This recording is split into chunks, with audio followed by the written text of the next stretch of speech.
Hey everyone, Neil deGrasse Tyson here, and I'm talking with Lord Messiah today about a cosmic question that's been puzzling humanity for millennia: religion. Now before you click away, I'm not here to debate scripture or disprove deities. We're diving into the universe of the mind, exploring how religious indoctrination can be a form of, dare I say, mind control. Lord Messiah has some thought-provoking, and let's be honest, controversial views on how traditional religion might be holding us back from reaching our full potential. Let's face it, many religions start by laying down a heavy guilt trip. You're born a sinner, flawed from the get-go. Everything you do is judged against a cosmic scorecard, and guess what? You're probably not making the cut.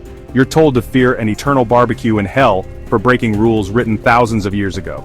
It's enough to make anyone feel small, insignificant, and terrified of stepping out of line. But ask yourself, does that sound like a loving, supportive relationship? Or does it sound like a system designed to control through fear?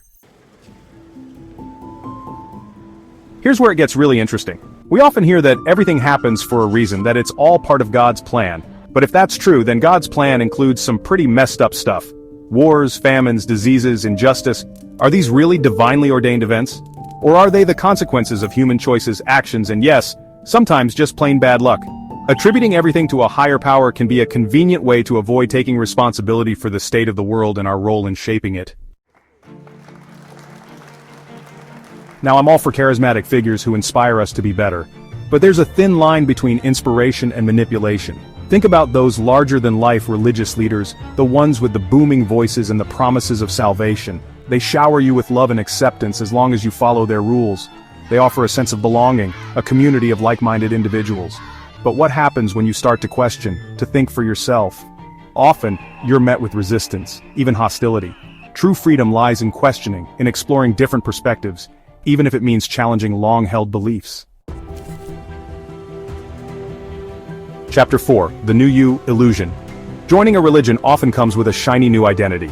You're a Christian, a Muslim, a Buddhist, and with that label comes a whole set of prepackaged beliefs and behaviors. It can be comforting, like slipping into a pre-made identity.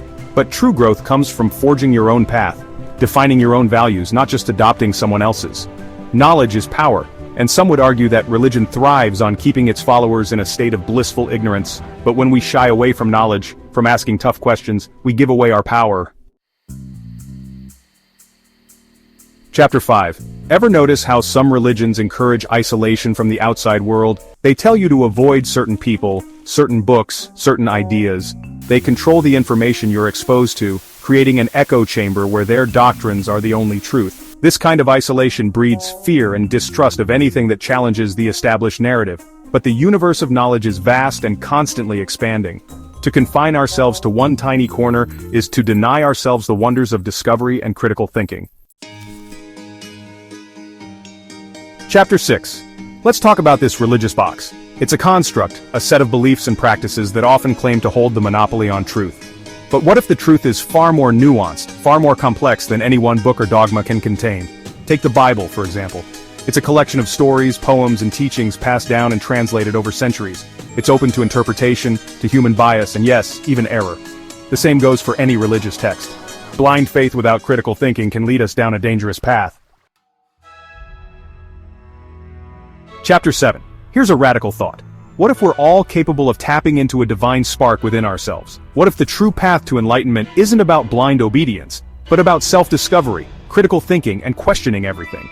We humans are a curious species, driven by a thirst for knowledge and a desire to understand the universe and our place in it. Don't let fear, dogma, or anyone else's interpretation of a higher power extinguish that spark. Outro. So is religion a form of mind control? That's for you to decide. But here's what I do know. The universe is a vast and mysterious place, and we humans are just beginning to scratch the surface of its secrets. Don't let fear or dogma limit your exploration. Question everything, challenge the status quo, and never stop searching for your own truth. As we say on Star Talk, keep looking up,